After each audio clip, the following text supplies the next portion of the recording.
I've been thinking a lot lately about a trip that I made to Los Angeles 10 years ago for the welcoming ceremony there of Archbishop Gomez as coadjutor bishop of their diocese. Cardinal Mahoney designed the ceremony around his cathedra, the chair in the cathedral. He said that he wanted to make sure that it would fit Archbishop Gomez. And as I sat with the other priests in the right transept and listened to the papal bull of appointment being read, I found myself very overwhelmed.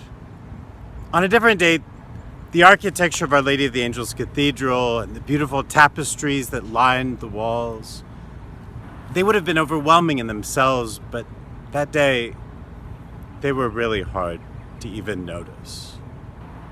As I heard the joyful response around me, I could only think that the same decree that gave them a shepherd also separated him from San Antonio.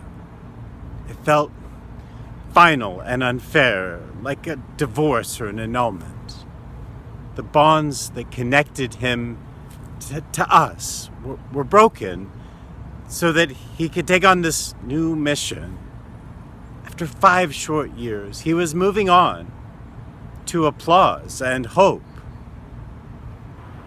And I would fly home to a diocese without a bishop.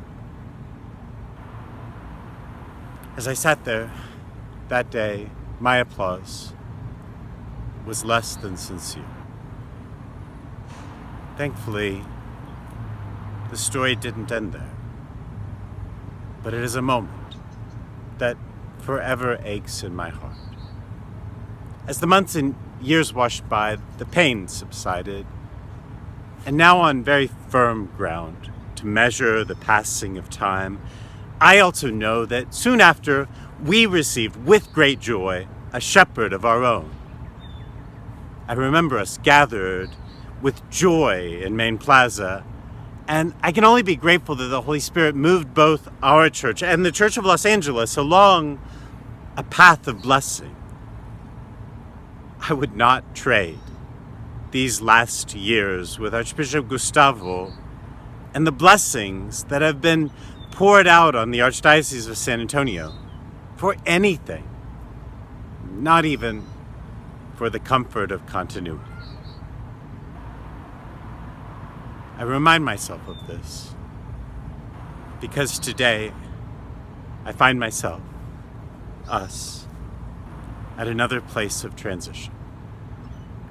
Like Archbishop Gomez 10 years ago, I feel myself small before an unfinished mission and torn from people that I've come to love dearly. And there is so much left for us to do.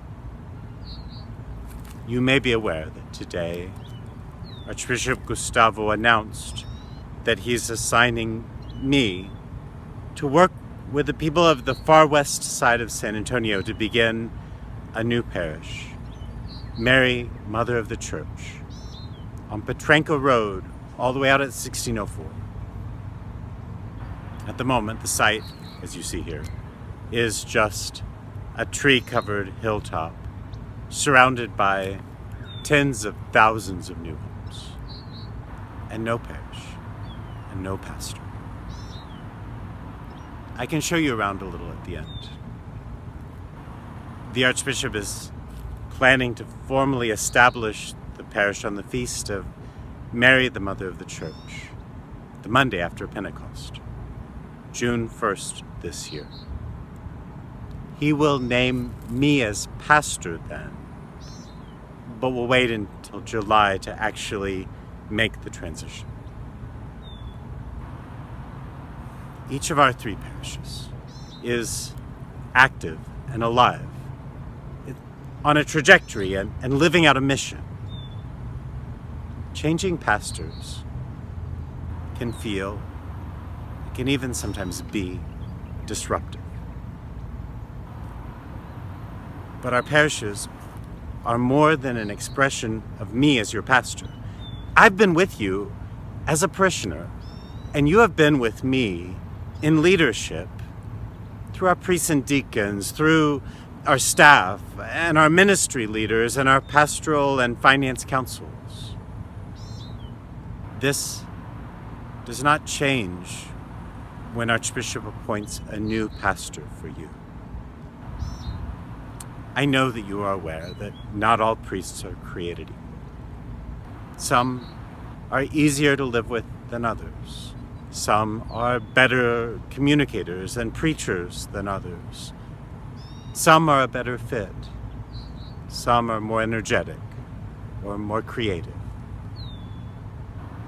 I cannot wait for you all to meet Father Praveen.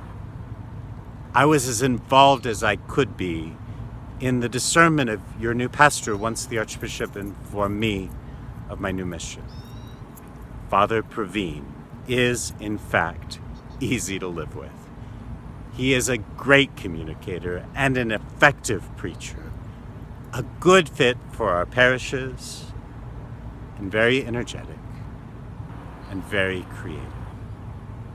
Together with him, you will fine-tune your trajectory and vision, and you will be better off because of this movement of the Holy Spirit. I've included in the comments to this video some links that may help introduce you to Father Praveen. I know that in my time here, I have hurt or offended some of you. I have been told that I can sometimes be a bit of a bull in a china shop. Over the years, I have become aware of some of these offenses, and I have apologized personally to each person for the hurts that I know of. If I've offended you, maybe without realizing it, and if I've not apologized for my carelessness, I am very sorry. I ask for your forgiveness, and I pray especially that my weakness will not shadow your experience of the Father's love. I look forward to enjoying these final weeks with you. Let us keep each other in prayer. So, you'll see we're kind of sitting right on top of a big H-E-B store, big enough that the people who go here might deserve to have a parish. And if we look out this way, I'm pretty sure that's a Christus Hospital, as well as the Bill Millers, the gyms, maybe even a Panda Express. And then over here we have oak trees and scrub brush and cactus and lots of survey sticks. We'll have to find out what all got surveyed and what they mean. Right up against the back door, we've got neighbors. So we look forward to the neighbors being parishioners. Maybe we can cut a gate in the back